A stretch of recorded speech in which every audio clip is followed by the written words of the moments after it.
Merci beaucoup, cher Olivier Thibault. Vous avez parlé de ce sondage. Eh bien, Jean-Daniel Lévy, directeur général d'Aris Interactive, qui va, voilà, manier merveilleusement la délicieuse zapette, va pouvoir donc nous rejoindre pour donc ce sondage, la perception donc des Françaises et des Français sur cette police de l'environnement.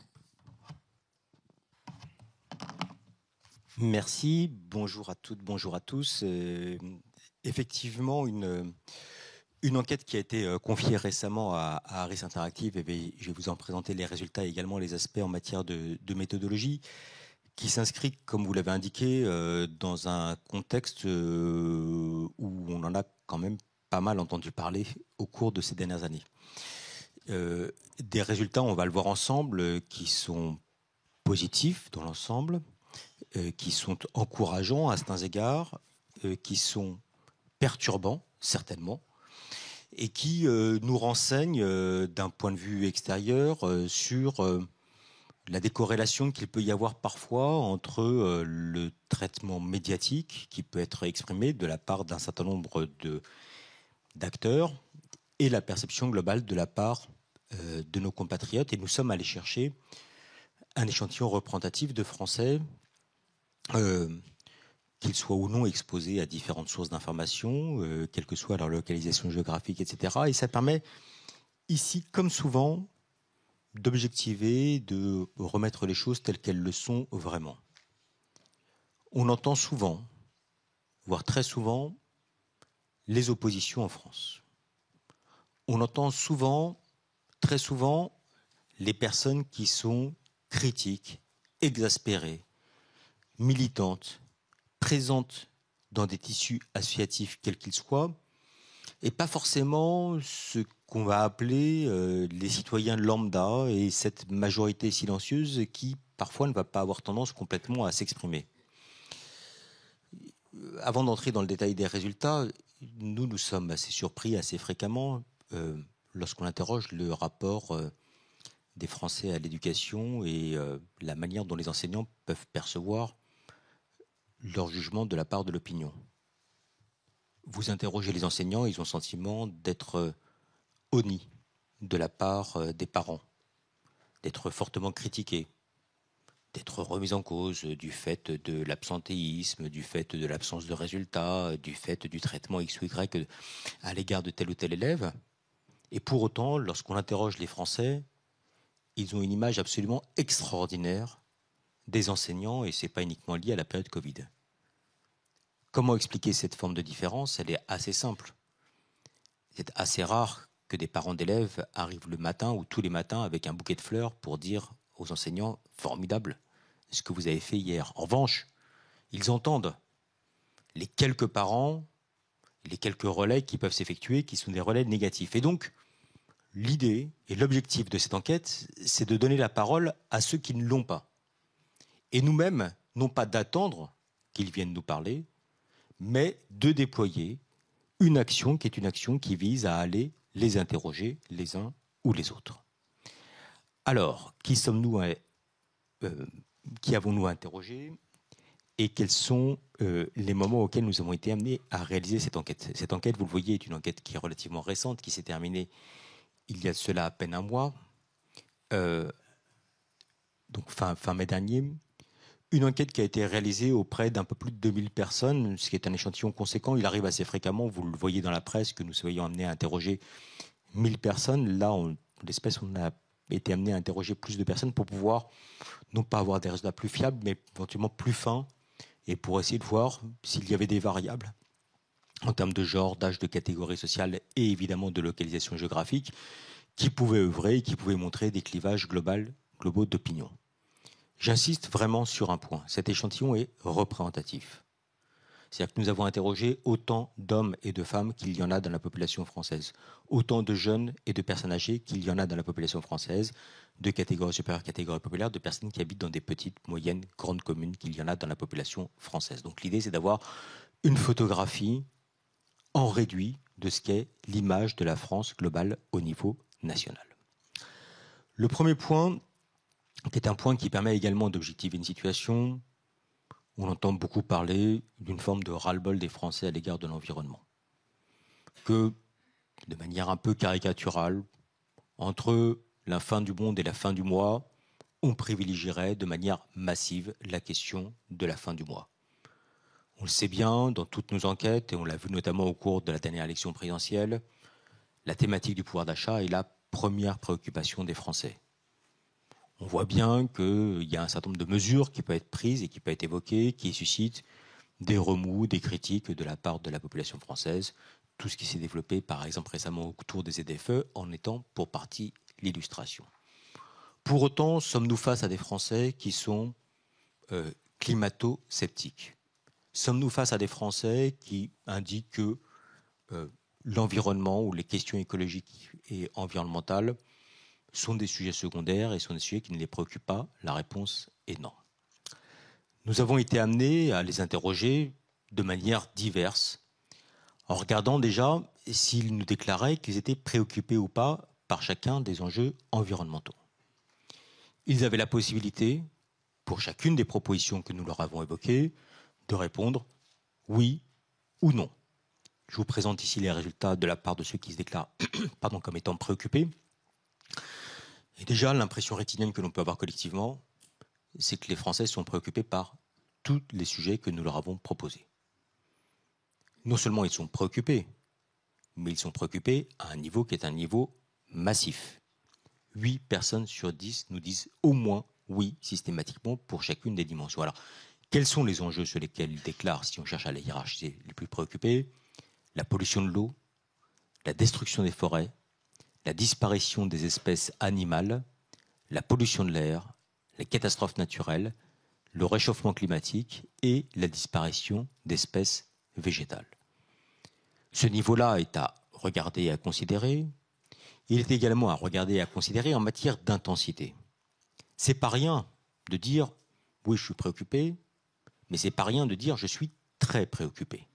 Et là, vous le voyez, entre un tiers et la moitié des Françaises et des Français que nous avons été amenés à interroger déclarent que oui, ils sont très préoccupés, et on le voit notamment concernant la pollution de l'eau et concernant le réchauffement climatique.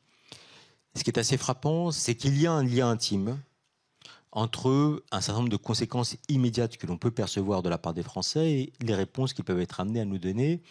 Et la question de la pollution de l'eau, c'est un bien qui est un bien essentiel, c'est un bien qui est utilisé quotidiennement, et avec un lien intime, évidemment, entre la question de la pollution de l'eau et la question de la santé qui repose sur nos compatriotes. Donc on a cette forme de préoccupation qui est une forme de préoccupation majeure.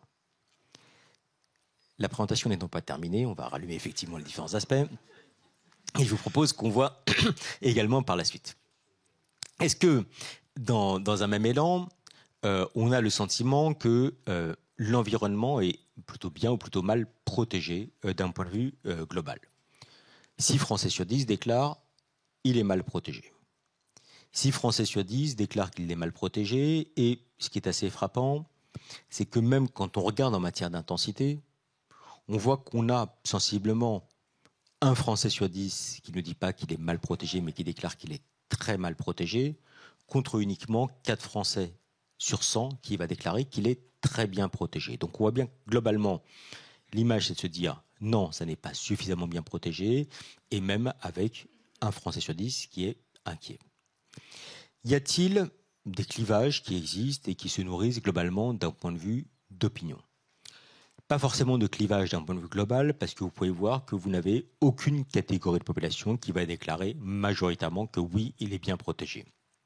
Avec des différences qui sont là pour le coup plus liées à la dimension de genre qu'à la dimension de localisation géographique. Les hommes, beaucoup plus que les femmes, déclarent que oui, il est bien protégé. Il y a pour cela, à nos yeux, un lien qui va avoir tendance à dépasser le strict cadre à caractère écologique et environnemental, mais qui va avoir un lien en matière de santé. Et au risque d'apparaître comme quelqu'un qui va vous proposer une lecture terriblement genrée, mais elle apparaît comme cela dans toutes nos enquêtes. Dès lors qu'il est question de santé d'un point de vue global, les femmes sont beaucoup plus préoccupées par les enjeux en matière de santé que ne peuvent l'être les hommes. Donc c'est un des critères qui est un critère explicatif. Pour moi, le plus marquant, c'est le fait que vous habitiez aujourd'hui dans une petite commune ou dans une zone rurale, que vous habitiez en agglomération parisienne, il n'y a aucune différence d'appréciation. Et il n'y aurait pas, d'un côté, ceux qui vont être dans des zones rurales, qui vont dire oui, globalement, c'est plutôt bien protégé, on le vit, on y participe, etc. Et des habitants des grandes zones urbaines qui pourraient considérer que non, ça n'est pas le cas. Donc ce regard-là est un regard qui est entièrement partagé. C'est intéressant. À certains égards, ça n'est pas tout à fait surprenant. Au cours des dernières élections municipales qui sont déroulées, certes, dans un contexte qui est un contexte particulier, mais lorsqu'on interrogeait les Français sur leurs préoccupations, sur leur motivation de vote aux élections législatives, quel que soit le bulletin de vote qu'ils avaient pu utiliser, la troisième motivation de vote de l'ensemble des Français était la thématique écologique et environnementale au niveau communal. Et là aussi, nous n'assistions à aucune différence selon qu'on habite dans une petite, moyenne, grande commune ou a fortiori en agglomération parisienne. Donc ce sujet-là ne souffre pas d'affrontements territoriaux majeurs et ne crée pas des clivages nets dans la population française, quel que soit son âge et quelle que soit également sa localisation géographique. On voit même, je vais passer rapidement dessus parce que pour nous c'était aussi une évidence, que la dimension générationnelle ne joue pas tant que cela, si ce n'est les personnes qui sont âgées de 25 à 49 ans, qui ont tendance un peu moins que les autres à considérer que l'environnement est moins bien protégé. Il y a derrière cela une sorte de variable cachée en tant que telle, c'est-à-dire que ce sont souvent de jeunes parents qui ont des enfants et qui ne vont pas nous parler uniquement des questions environnementales, mais des conséquences que cela peut avoir en matière de santé et face à des interrogations et des doutes qu'il peut avoir. Quand je nourris mes enfants, est-ce qu'au final je favorise ou est-ce qu'au contraire je peux avoir une incidence qui peut être une incidence négative sur leur santé? D'une manière globale, on l'a vu, d'une manière plus précise, est-ce qu'on a le sentiment que l'environnement est bien ou mal protégé dans un certain nombre de milieux? Il apparaît pour un Français sur deux ou un peu plus comme étant bien protégé à la montagne et à la campagne. L'air pur donne le sentiment que cela fait du bien. Il apparaît comme étant bien protégé pour un peu moins d'un Français sur deux dans trois autres types de lieux que sont la forêt, les étangs et les lacs, et les plages et le littoral. Là où il y a la perception en fait qu'il y a une situation qui est moins bien protégée, cela concerne les villes. Il y a la question évidemment de la pollution atmosphérique directe du fait des véhicules qui œuvrent. Les cours d'eau, les rivières, ce sont aussi des types de sujets dont on est amené à parler très fréquemment dans les médias. Et enfin, et pour nous, ça a été une forme de surprise, la mer et l'océan. Cette enquête a été réalisée en amont du sommet qui s'est déroulé il y a quelques jours à Nice. Donc il n'y a pas forcément d'effet conjoncturel qui aurait amené à faire que cette préoccupation soit une préoccupation croissante. Ça montre bien par ailleurs que, alors même que sur ce point-là, ce n'est pas un sujet que l'on peut avoir de manière extrêmement fréquente présente dans les médias au regard de ce qui peut exister par ailleurs, et que pour autant, les Français considèrent que non, cet aspect-là n'apparaît pas comme étant suffisamment bien protégé. Le liquide, donc on le voit, la mer, l'océan, les cours d'eau, et à certains égards, les plages ou les lacs et étangs constituent des points qui sont des points d'interrogation et qui renvoient peut-être implicitement à la question qu'on voyait tout à l'heure et qui était également identifiée. Donc oui, une protection qui n'est pas si mauvaise que cela, même si elle n'est pas extraordinaire, à la montagne et à la campagne, moins forte dans d'autres lieux, tels que ceux que je peux vous être amené à indiquer. Que fait-on dans ce contexte-là? Est-ce qu'il faut renforcer ou abaisser la protection de l'environnement? C'est à cet égard, on ne peut plus clair. 9 Français sur 10 déclarent que oui, il faut renforcer d'une manière générale la protection de l'environnement. Un Français sur 2 déclare même oui, il faut tout à fait renforcer la protection de l'environnement. Et on est bien en peine de pouvoir trouver des clivages, que ce soit des clivages d'âge, de localisation géographique, voire même a fortiori, alors même qu'on voyait une petite différence tout à l'heure, en matière de genre des personnes qui sont des personnes interrogées. Je me permets, au risque d'être un peu insistant, de montrer l'uniformité des réponses que l'on peut avoir en fonction de la commune dans laquelle on peut être amené à habiter.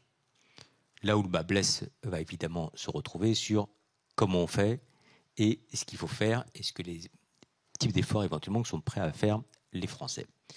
Une partie de la réponse, on peut la voir ici. Qu'est-ce qui limite ou freine le plus la protection de l'environnement selon les Français? Ils nous disent avant tout les autres.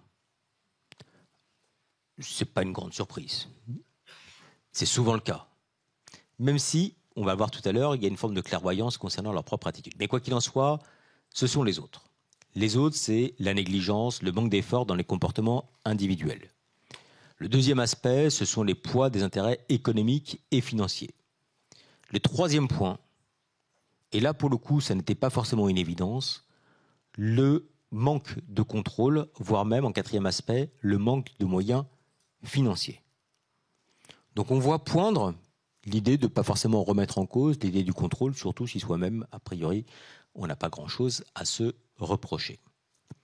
Est-ce que vient jouer prioritairement la perception que nous sommes face à des lois, des règles qui sont trop complexes ou inadaptées? La réponse est oui pour un tiers des Français, de manière plus marginale. Le déficit de moyens humains, le manque d'informations sur les enjeux et la protection de l'environnement, la méconnaissance des règles, des choses à faire ou à ne pas faire, l'insuffisance du nombre de lois ou de règles. Il peut y avoir parfois des positions qui sont des positions d'opinion qui sont confortables. On ne doit rien à personne lorsqu'on répond à une enquête de Toluna Harris Interactive. On pourrait dire personne n'y comprend rien, il y a trop de lois, il y a trop de contraintes, il y a trop d'entraves à une forme de liberté, et ça n'est pas ce qui ressort. Ça n'est pas ce qui ressort parce qu'on a vu en préalable des préoccupations qui existent chez nos concitoyens, le sentiment qu'il faille renforcer d'un point de vue global, et que si on renforce sur les autres, au final, ce n'est pas forcément une mauvaise chose. Dernier aspect là-dessus, en France, on a un peu tendance à considérer que, si vous me permettez cette expression, les gros sont plus responsables que les petits. Et les gros, ce sont souvent les industriels, les acteurs qui sont des acteurs qui donnent le sentiment d'avoir des intérêts économiques froids, indépendamment des conséquences que cela peut avoir pour les individus. Ce n'est pas tout à fait cette hiérarchie qui ressort, et malgré tout, en fait, ça va être aussi à travers le comportement individuel que cela peut jouer. Petite parenthèse, on voit également se développer un certain nombre de citoyens qui s'engagent dans des associations qui vont ne serait-ce que ramasser des déchets, qui vont prendre de leur temps au cours du week-end. Donc ce ne sont pas forcément des effets qui ont des points durables et des conséquences durables sur l'environnement, mais en tout cas qui permettent de dire, au moins, je viens à titre individuel corriger des comportements de la part d'autres personnes qui nous apparaissent comme étant délétères et qui ont des effets qui sont tangibles et avec une efficacité qui apparaît immédiate. Une fois qu'on a supprimé les déchets, on ne voit plus, on a le sentiment que ça peut jouer. Troisième grand aspect, entre la bonne volonté personnelle et le sentiment qu'il faut davantage de règles pour protéger l'environnement. On l'a vu tout à l'heure, est-ce que les règles apparaissent comme étant relativement complexes? La réponse est non. Est-ce qu'on a le sentiment de ne pas vraiment savoir ce qu'il faut faire ou ce qu'il ne faut pas faire? La réponse est non. Et donc dans ce contexte-là, lorsqu'on pose la question, quand on est dans la nature, est-ce qu'on a le sentiment de savoir ce qu'il faut faire ou pas pour préserver l'endroit dans lequel vous vous trouvez, pour ne pas le polluer ou le détériorer? Là aussi, 9 Français sur 10 disent oui, je vois ce qu'il faut faire. On peut considérer qu'on aurait uniquement un quart de la population qui déclare avec précision savoir ce qu'il faut faire, mais que dans le détail, là aussi, peu de différences selon les catégories de population, peu de différences selon le genre, peu de différences selon l'âge, peu de différences également selon la localisation géographique. On a parfois tendance à considérer que nous sommes face à des jeunes qui sont beaucoup plus préoccupés par les questions écologiques et environnementales, beaucoup plus enclins éventuellement à pouvoir agir. Là, on voit que ça n'est pas le cas. Et puis, il peut y avoir même parfois, dans des enquêtes qu'on peut être amené à réaliser, des jeunes qui ont le sentiment d'être moins bien informés que le reste de la population, notamment de la part des personnes qui sont âgées de 50 ans, voire 65 ans et plus. Ça n'est pas le cas non plus. Le sentiment de ne pas, entre guillemets, utiliser d'un argument qui est un argument facile. En gros, je ne sais pas ce qu'il faut faire. Et donc, dans ce contexte-là, je pourrais avoir des comportements qui sont des comportements pas tout à fait vertueux. Et nous sommes face à des Français qui ne vont pas, qui vont souvent d'ailleurs faire porter la responsabilité sur les autres, mais qui ne vont pas non plus complètement, en totalité, s'exonérer de leurs responsabilités. Quand on leur demande, est-ce qu'on a le sentiment qu'on fait absolument toujours tout ce qu'il faut quand on est dans un milieu naturel pour préserver l'endroit dans lequel on se trouve, on a, je serais tenté de dire, uniquement un Français sur 3 qui dit oui, je sais toujours ce qu'il faut faire dans un milieu naturel. Vous le voyez, 31% qui vont donner une réponse entre 9 et 10, avec une moyenne de 7,7. Donc ce qui montre bien qu'il y a peut-être également derrière la volonté, une possibilité de pouvoir les aider les uns ou les autres à pouvoir avoir un comportement qui à leurs yeux leur apparaît comme étant plutôt vertueux. On a le sentiment un peu plus que les autres de savoir ce qu'il faut faire lorsqu'on est une femme et lorsqu'on est une personne qui est âgée de 50 ans et plus.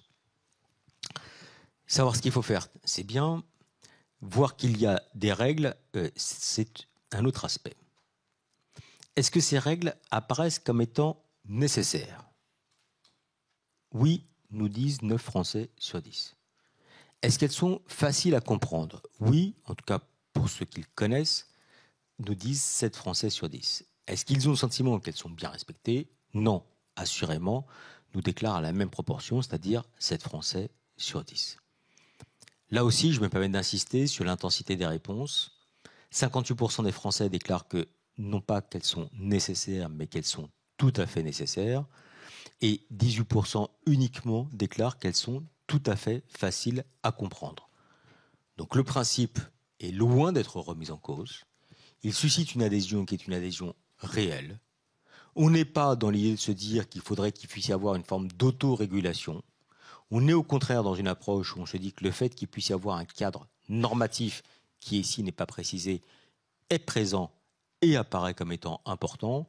Est-ce que pour autant on comprend en totalité ?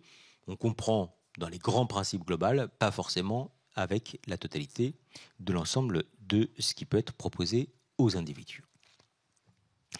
Est-ce que dans un pays où on parle parfois d'inflation normative, on va être amené à nous présenter parfois la taille des différents codes qui peuvent régir notre organisation sociale ? Est-ce qu'on a le sentiment que, d'une manière générale, les règles et lois qui s'appliquent pour protéger l'environnement sont trop nombreuses, pas assez nombreuses ou, globalement, avec un juste équilibre ? On a, vous le voyez, l'idée selon laquelle elles ne sont pas assez nombreuses qui l'emporte en majorité relative sur les autres aspects. Si on fait juste la bascule entre le fait de ceux qui vont être amenés à considérer qu'elles ne sont pas assez nombreuses par rapport à ceux qui vont considérer qu'elles sont trop nombreuses, vous voyez que la bascule penche très fortement en faveur de ceux qui vont considérer qu'elles ne sont pas assez nombreuses. Non seulement c'est le cas, mais également dans un pays où parfois on a le sentiment qu'on est contrôlé, fliqué, si vous me permettez l'expression, de manière trop fréquente. Est-ce qu'on a le sentiment qu'il y a trop de contrôle, pas assez de contrôle ? Et au regard de l'ensemble de ce qui a pu être dit dans la plupart des médias, les réponses à cette question sont, je crois, extrêmement intéressantes. 6 Français sur 10, voire presque 7 Français sur 10, déclarent qu'il n'y a pas assez de contrôle. Alors c'est facile aussi, parce que soi-même, on va avoir un comportement qui est un comportement vertueux, que ceux qui ont à subir ou à craindre les contrôles, forcément, c'est les autres, les malfaisants, ceux qui sont inconséquents ou ceux qui sont volontairement désinvoltes. Ce n'est pas le cas qui est porté. Donc pas le sentiment d'avoir une forme d'obésité de la norme d'un point de vue global, et pas le sentiment qu'on serait aujourd'hui face à un contrôle qui serait un contrôle majeur. Ceci renvoie, et je pense que c'est important d'avoir à l'esprit, aux premières données et aux premières dimensions qu'on avait pu identifier, des Français qui sont inquiets, des Français qui sont préoccupés, et le sentiment que tout le monde ne joue pas complètement le rôle dans le cadre de cette situation. Police de l'environnement, d'un point de vue global, elle bénéficie d'une image solide malgré une notoriété perfectible.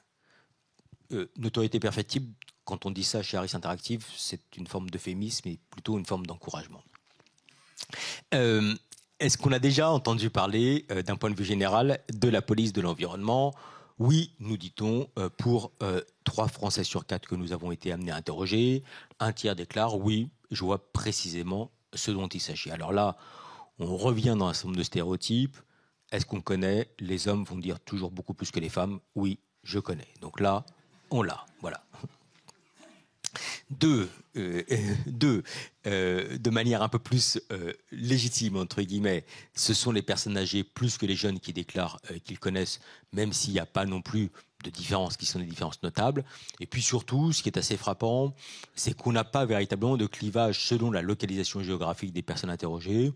On aurait pu s'attendre à ce que ceux qui, d'une manière directe ou par capillarité, soient amenés à pouvoir plus en entendre parler que les autres, à savoir les habitants des petites ou moyennes communes, plus que les autres déclarent qu'ils ont entendu parler. Ça n'est pas tout à fait le cas. Il y a un petit déficit en région parisienne, mais c'est loin d'être massif. Et ça montre bien également que l'information principale qui est délivrée, c'est pas uniquement le contact direct que l'on peut avoir, mais ça va être également au regard des différentes expressions médiatiques et les reportages qui peuvent exister, notamment sur les différentes chaînes d'information et notamment les chaînes d'information en continu. Est-ce que on a ou pas une bonne ou une mauvaise image de la police de l'environnement? Je tiens à préciser que nous n'avons évidemment pas dit pour qui nous étions amenés à travailler. L'image est une image extrêmement positive. L'image est une image, quand on est à 9 sur 10, qui se passe quasiment de commentaires, et même un tiers qui déclare en fait qu'ils en ont une bonne image, une très bonne image, renvoie à d'autres aspects. La France est un pays qui aspire, peut-être encore plus que d'autres pays, à ce qu'il puisse y avoir de la norme. La France est un des pays qui est le plus centralisé et qui est le plus en attente à ce que la puissance publique puisse intervenir pour pouvoir définir ce qu'est la norme. La France est un des pays où, en plus, on a tendance à considérer que l'autorité, pas l'autoritarisme, mais l'autorité apparaît comme étant globalement une bonne chose. Et même, les termes ont leur importance. Parfois, là aussi, en allumant la télévision, on pourrait penser que nous sommes face à des Français qui sont extrêmement critiques à l'égard de nos forces de l'ordre et a fortiori de la police. Pas forcément police de l'environnement, mais police d'un point de vue global. Ça n'est pas le cas. Nous avons une image extrêmement bonne en France de ce que peuvent être les acteurs qui sont en charge de l'application de la règle et de la capacité à pouvoir faire en sorte qu'il puisse y avoir une pratique qui soit régulée et éventuellement sanctionnée. Mauvaise image auprès de 9% de la population française, 1% qui déclare avoir une très mauvaise image. Et même quand on va chercher à chipoter un petit peu, 14% des moins de 25 ans, 16% des personnes qui habitent en zone périphérique de Paris, qui déclarent avoir une mauvaise image de la police de l'environnement.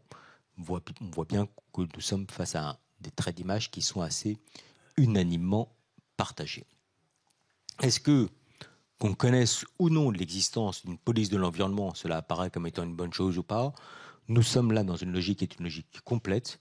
9 Français sur 10 déclarent que c'est une bonne chose, 53% déclarent même qu'il s'agit d'une très bonne chose, et nous avons sensiblement les mêmes franges de population qui sont un peu plus rétives, mais là encore, on est face à des phénomènes qui sont des phénomènes marginaux, une personne sur 10 uniquement. Donc une existence qui est là, et une remise en cause qui est loin d'être faite. Police de l'environnement. Est-ce que d'une manière globale, d'après ce que l'on en sait, ou l'impression globale que l'on peut avoir, est-ce qu'on a le sentiment que la police de l'environnement est indispensable? Oui. Est-ce qu'elle permet de protéger la biodiversité, à savoir la faune et la flore? Oui. Est-ce qu'elle agit en faveur de l'intérêt général? Est-ce qu'elle connaît bien les réalités du terrain? Est-ce qu'elle permet de sauvegarder les paysages?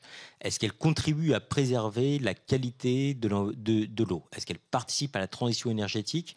Oui, nous disent 8 personnes sur 10. Et à chaque fois, on avait la possibilité, évidemment, de répondre non à chacune de ces propositions.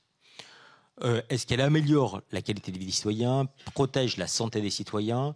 Est-ce qu'elle a des missions qui sont faciles à comprendre? Oui, mais de manière un peu plus mesurée. Est-ce qu'elle est proche des citoyens? Est-ce qu'elle est efficace? Là, on arrive à des niveaux qui sont des niveaux un peu inférieurs. Les 2 tiers déclarent que c'est le cas. Est-ce qu'on a le sentiment qu'elle a suffisamment de moyens pour remplir ses missions? La réponse est négative. Les 2 tiers pensent que ça n'est pas le cas. Est-ce qu'on pense qu'elle est connue du grand public? La réponse est non, même si on avait vu tout à l'heure que ça n'était pas tout à fait le cas. Mais c'est cette représentation qui est une représentation générale. Alors on n'a pas posé la question de savoir s'ils étaient prêts à payer plus d'impôts pour pouvoir faire en sorte qu'il puisse y avoir plus de moyens pour remplir ces missions. Et on est là face à une tension qui est une tension terriblement française. Mais en tout cas, ce n'est pas forcément le sentiment d'une forme de gabegie qui pourrait être perçu de la part de nos compatriotes. On sait qu'il y a une remise en cause aujourd'hui qui existe à l'égard d'un certain nombre d'acteurs, qui peuvent être des acteurs de la régulation, des acteurs qui peuvent être de l'intervention, même dans le domaine à caractère écologique et environnemental, et qu'il n'y a pas cette petite idée qui viendrait implicitement poindre à travers les résultats de cette enquête.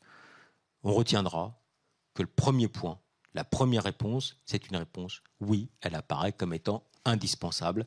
Et oui, elle apparaît comme étant indispensable pour 52% des Français. Pour le reste, ayons à l'esprit que nous avons quand même, en termes d'intensité, des réponses qui sont un peu moins fortes, entre un quart, un tiers, voire un petit peu plus, qui vont répondre oui de manière nette, et notamment concernant la dimension de l'efficacité, 63% disent oui, 15% disent oui, tout à fait. Donc on voit bien qu'il y a une attitude, une disposition d'esprit, une ambition qui sont relativement saluées de la part de nos compatriotes, mais qui pensent qu'il y a des choses qui peuvent, de manière globale, être amenées à pouvoir s'améliorer. Là aussi, quand on les interroge d'une manière globale sur ce qu'ils en savent ou l'idée qu'on s'en fait, est-ce qu'on pense en fait que cela fait partie des missions actuelles de la police de l'environnement? Alors là, on va nous dire oui à tout. Et parfois, et notamment une fois, une bêtise. Protéger les espaces naturels, protéger l'eau et les milieux aquatiques, faire respecter les lois en matière de droit de l'environnement, protéger la faune sauvage terrestre et maritime, sanctionner les atteintes à l'environnement, lutter contre le braconnage, sensibiliser et informer le grand public sur la réglementation et les bons comportements, produire des avis techniques pour prévenir et limiter les impacts environnementaux. Oui, nous dit-on, à juste raison pour 8 Français sur 10. Et on prête d'une manière générale à la police de l'environnement le fait de pouvoir créer des réglementations en matière d'environnement, ce qui, je crois, à moins qu'il y ait eu la création d'une 4e chambre, ne constitue pas un des points centraux aujourd'hui de notre organisation institutionnelle. Donc, malgré tout, vous êtes collectivement considérés comme étant des acteurs qui avaient la capacité de pouvoir agir d'un point de vue global. Ce qui est intéressant, c'est qu'il y a deux termes qui font un tout petit peu monter la moyenne, c'est le terme protection. Et ce n'est pas forcément l'idée de pouvoir être dans une dimension à proprement parler informationnelle ou restrictive. Donc la dimension d'intervention, qui est une dimension d'intervention en matière de protection, l'emporte sur les autres aspects.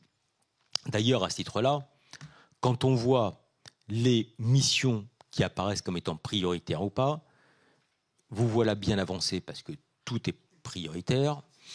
Mais si on cherche à regarder un petit peu en matière de hiérarchie, là encore, le simple fait de mettre le terme protection fait que nous avons des réponses qui sont un peu surévaluées par rapport aux autres. Ça ne joue pas fondamentalement, mais en tout cas, on voit bien protection des espaces naturels, protection de l'eau et des milieux aquatiques, protection de la faune sauvage terrestre et maritime de manière nette, devant le fait de lutter contre le braconnage, faire respecter les lois en matière d'environnement, sensibiliser et informer le grand public et la réglementation et les bons comportements, sanctionner les atteintes à l'environnement, encadrer les pratiques de pêche en eau douce et en mer, encadrer les pratiques de chasse, produire des avis techniques pour prévenir et limiter les impacts environnementaux, créer des réglementations en matière d'environnement, très bien, et contrôler le bien-être dans les animaux, dans les eaux, qui apparaissent également comme étant relativement forts.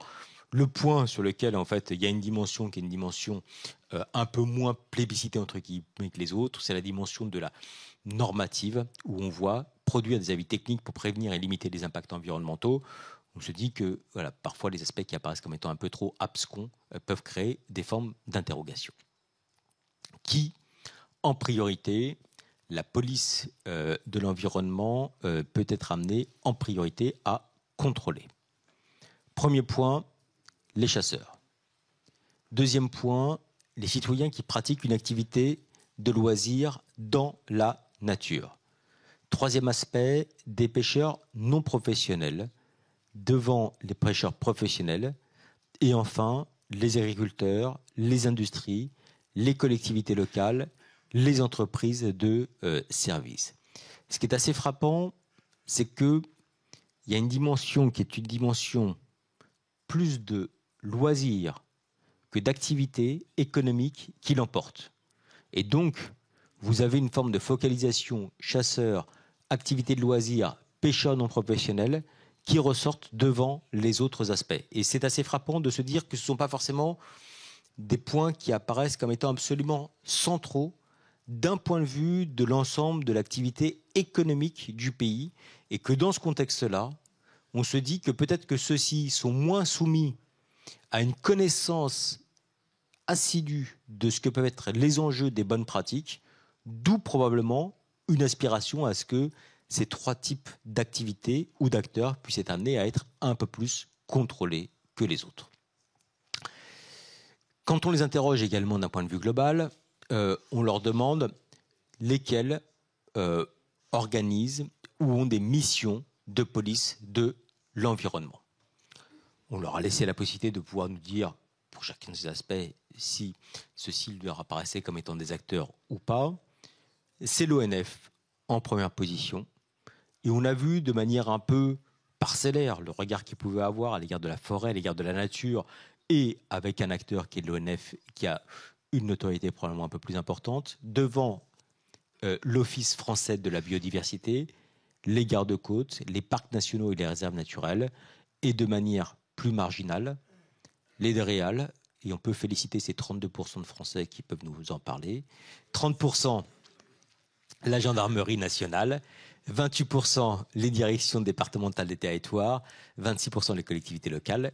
Et ce que je trouve assez frappant, c'est que malgré tout, on fait une différence entre ONF, OFB et ce que peut être la police nationale, les pompiers ou encore les organismes de recherche scientifique. Donc il y a une forme de cohérence dans les représentations de la part des individus, même s'ils ont des visions qui sont des visions tronquées, même s'ils peuvent avoir des visions qui sont des visions parcellaires, mais ils ne vont pas non plus nous raconter complètement n'importe quoi et mettre en relation des acteurs dont c'est une des missions par rapport aux autres et arriver à dissocier avec parfois leur forme d'incohérence ou de limitation, ce que peuvent être les acteurs qui sont plus dédiés à ces tâches qu'aux autres. Est-ce qu'on déclare avoir déjà vu des agents de la police de l'environnement? Alors, pour les aider, on leur a illustré quelques photos. On ne leur a pas demandé s'ils les connaissaient individuellement, évidemment. Et donc, pour essayer de voir dans différentes situations, on a un tiers de la population qui déclare que oui, ils déclarent ou ils affirment avoir déjà vu des agents de la police de l'environnement. Là, pour le coup, c'est évidemment bien plus important lorsqu'on habite en zone rurale que lorsqu'on habite en zone urbaine.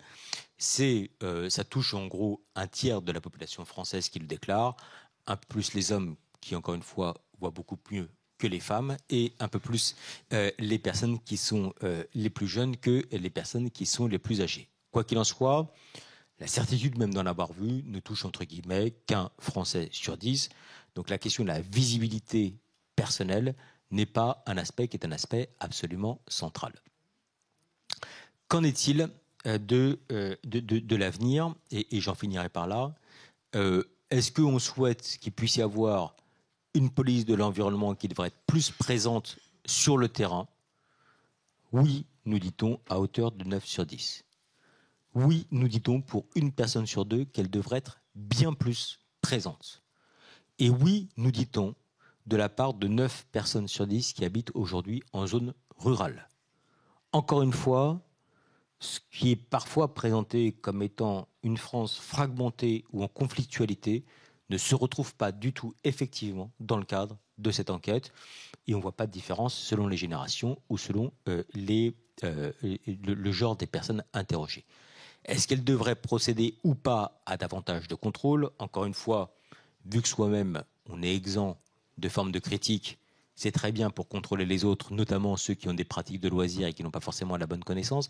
Et ce qu'on trouve intéressant, c'est que la différence même entre ceux qui déclarent plus de contrôle ou moins de contrôle est extrêmement frappante. 79% déclarent oui, elle devrait procéder à davantage de contrôle, 7% à moins de contrôle, et on a dans aucune frange de population l'idée de se dire qu'il y aurait moins de contrôle. Devant qui quels devraient être les types d'acteurs qui devraient être contrôlés?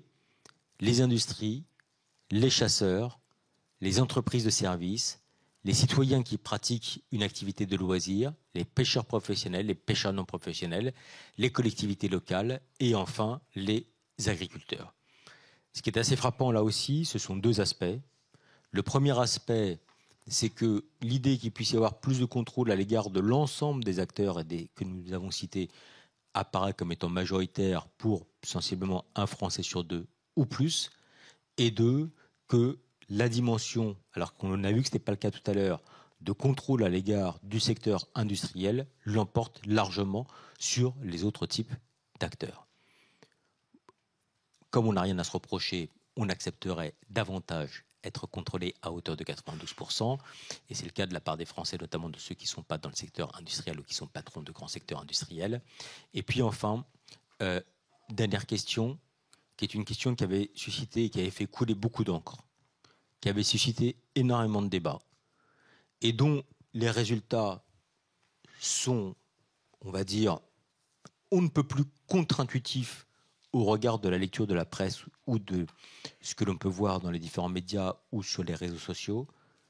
8 Français sur 10 déclarent que la police de l'environnement apparaît comme étant tout à fait légitime à pouvoir bénéficier du port d'armes d'un point de vue global. Et on a même un tiers des Français qui déclarent que cela leur apparaît comme étant non pas une bonne chose, mais également une très bonne chose. Donc voilà, rapidement évoquer les principaux enseignements de cette enquête, qui montre encore une fois, ou qui illustre encore une fois les tensions qui existent dans la société française, qui n'est pas faite d'un bloc, qui hésite sur la manière dont elle peut être amenée à agir, qui globalement reste encore et toujours, quoi que l'on peut dire ou quoi que l'on peut lire, fortement préoccupée par les questions écologiques et environnementales, qui ne dit pas non au fait qu'eux-mêmes puissent être amenés à faire des choses, même s'ils ont le sentiment de faire quand même pas mal d'efforts, mais surtout qui ne disent pas non d'un point de vue global à la régulation, et qui n'ont pas l'impression, en tout cas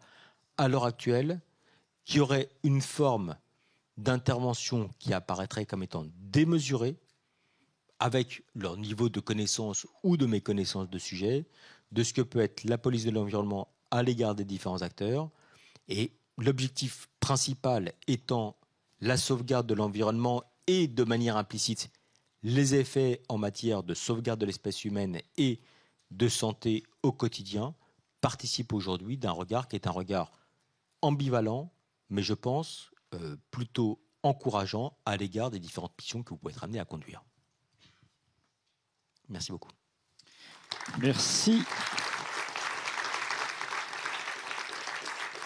Grand merci à vous, Jean-Daniel Lévy. Donc, conclusion de la conclusion du sondage, se méfier peut-être un peu des chaînes d'information en continu. Hein, donc voilà. Bon, non, je dis ça, c'est pas. Regardez ça avec distance. Et puis, se méfier Dites-le autrement. De ceux qui s'expriment plus fortement que les autres. Toujours. Et de ceux qui arrivent à se faire entendre. Oui. Et on sait que ceux qui, c'est rare, peut-être encore plus en France que dans les autres pays, qu'on crée des associations de soutien en disant formidable, magnifique, continuez votre action. En revanche, on sait qu'il y a des minorités qui sont organisées, qui savent faire, et c'est tout à fait leur droit, pour se faire entendre, et que le reflet médiatique que l'on a, ce sont les mobilisations de ceux qui sont opposés, plutôt que des personnes qui sont favorables. Et c'est la raison pour laquelle je m'étais permis ce détour par rapport au corps enseignant, qui pour nous est parfaitement illustratif de cette disposition d'esprit et de la perception que l'on peut avoir à travers les différentes sources d'information, quelles qu'elles soient. Je pense que ça renforce quand même beaucoup l'action de beaucoup d'entre vous. Parce qu'on ne l'attendait pas forcément du tout. Olivier aussi donc, a eu ce choc, on va dire, positif lorsque ce sondage est arrivé. Bah oui, donc ça a été ça. C'est une réalité, hein, on ne l'attendait pas forcément. Voilà. Et donc, effectivement, ça a été une rigueur absolument donc, totale. Est-ce que vous souhaitez, ce n'était pas prévu, mais effectivement, beaucoup de choses ont été dites quand même. Ça, c'est... Souhaitez-vous intervenir là? Voilà, on y va en impro, ça peut être 3-4 minutes, on vous donne... hop, on passe le micro, monsieur. Ouais.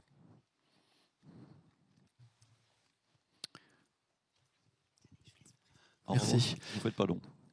Je vous en prie. Question, Jean-David Abel, France Nature Environnement, je suis administrateur de l'Office. Ma question, au sondeur, mais peut-être à nous tous, c'est comment se fait-il, comment se peut-il qu'il y ait une distorsion si importante entre ce qui est ressenti par les citoyens lambda dans toute la diversité, y compris dans la dimension territoriale, et ce qui est dit, c'est marrant parce qu'on met beaucoup les médias en exergue, mais moi ce que j'ai entendu toute l'année dernière, c'était énormément de responsables politiques qui reprenaient ces éléments de langage à tout va, et dont la plupart, je pense, savaient qu'ils étaient faux, ou ils étaient en grande partie faux, sur les polices, sur l'Office en particulier, mais sur les polices. Donc ma question, dans ce Sénat, dans ce temple, ce qui devrait être le temple de la rationalité, comment est-il possible, à ce point, de pouvoir utiliser des choses dont on sait qu'elles ne sont pas vraies, dans le débat public, encore une fois, qui certaines personnes, vous dites, qui s'organisent, des organisations professionnelles, qui ont intérêt à faire reculer certaines réglementations et tout. Ok, on le comprend, c'est le jeu des acteurs.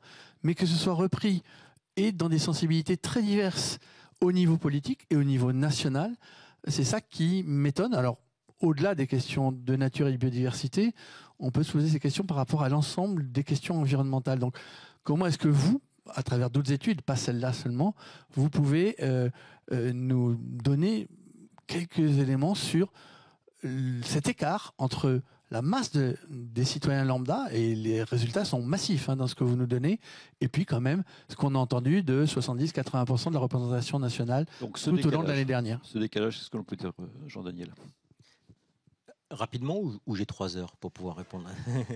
Vous avez la réponse. Non, mais c'est assez légitime de la part des responsables politiques, et c'est souvent le cas, de prendre à bras le corps un certain nombre de sujets dont on se dit qu'ils peuvent avoir une incidence globale auprès de leur électorat, voire même des convictions qui peuvent être des convictions profondes.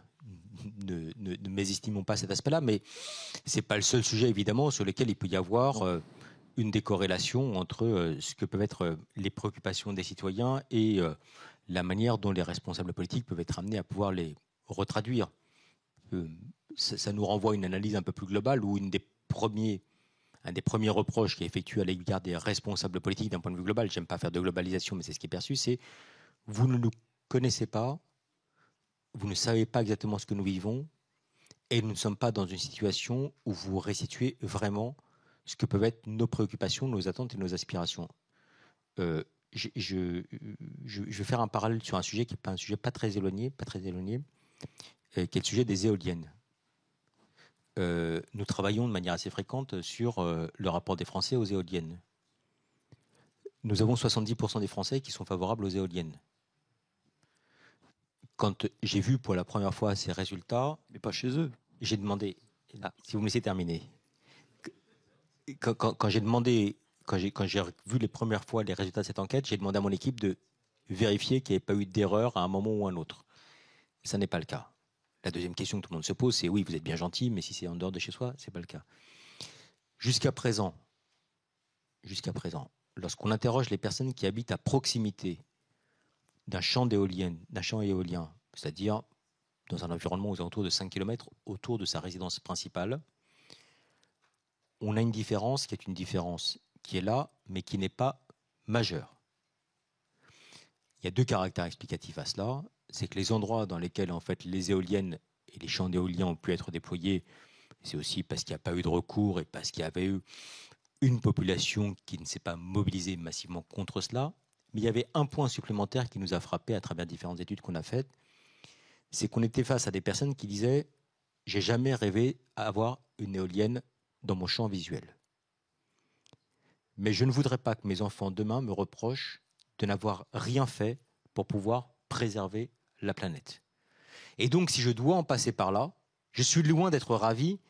Et on a rarement vu des collectifs de citoyens qui se sont mobilisés pour dire vite, installer un champ d'éolien dans mon beau paysage. Mais qui vont dire qu'il y a une acceptabilité qui peut exister de la part, en tout cas, des endroits dans lesquels ça peut être fait. Je ne dis pas que ça va perdurer.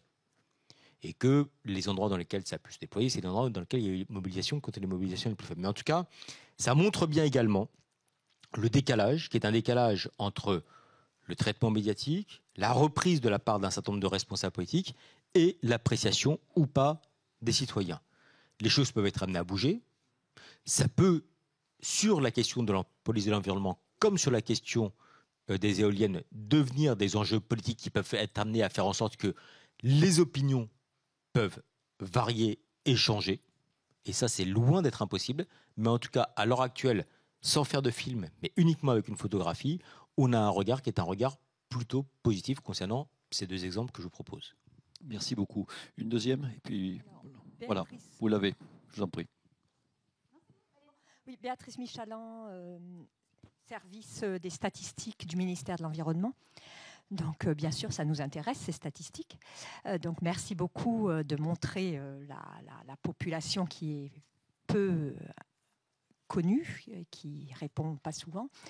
Quand vous analysez les données, vous avez analysé par rapport au sexe, à l'âge, à la localisation. Vous n'avez pas donné des variables par rapport à leur connaissance, leur contact avec la nature. Donc, est-ce que c'est des pratiquants qui vont souvent dans la nature? Est-ce que c'est des propriétaires aussi d'espaces naturels, de forêts, de champs, d'autres? Donc ça peut aussi peut-être plus diviser. Donc, sûrement voilà. beaucoup plus représentatif de la France globale. Oui, alors on a, sauf erreur de ma part, statistiquement pas assez de personnes qui sont propriétaires de grands espaces pour qu'on puisse avoir, quand bien même on a interrogé 2000 personnes, pouvoir disposer de résultats. Le contact avec la nature, ça constitue une variable. La variable sociale également, que je n'ai pas mise en avant, n'a pas été ici présentée. Mais ce qui nous apparaissait à nous comme étant potentiellement le plus intéressant, c'était déjà en fonction de la localisation géographique. Et je m'attendais à ce qu'on ait un clivage plus marqué rural-urbain. Je m'attendais à ce qu'il puisse y avoir, pour faire vite, et je vais aller vraiment dans la caricature absolument terrible, des bobos parisiens qui disaient « oui, il faut absolument protéger l'environnement, quand bien même je ne suis pas dans un lieu d'habitat pour lequel il y a énormément de forêts, de lacs ou de rivières », et des habitants des zones rurales qui déclaraient « écoutez, on connaît notre environnement, on sait ce qu'il faut faire, on n'a pas besoin d'avoir des fonctionnaires parisiens qui viennent nous dire comment on doit faire, etc. » Et au final, ça n'est pas le cas. Et ce type de clivage-là, qui n'aurait vraiment pas été surprenant, ne se retrouve pas dans le cadre de cette étude. Et je ne prends pas une question en tant que telle, mais dans la manière longitudinale, à travers l'ensemble de l'étude et des analyses qu'on peut faire, on voit bien que ça traverse l'ensemble des questions qu'on a été amené à poser. Merci beaucoup.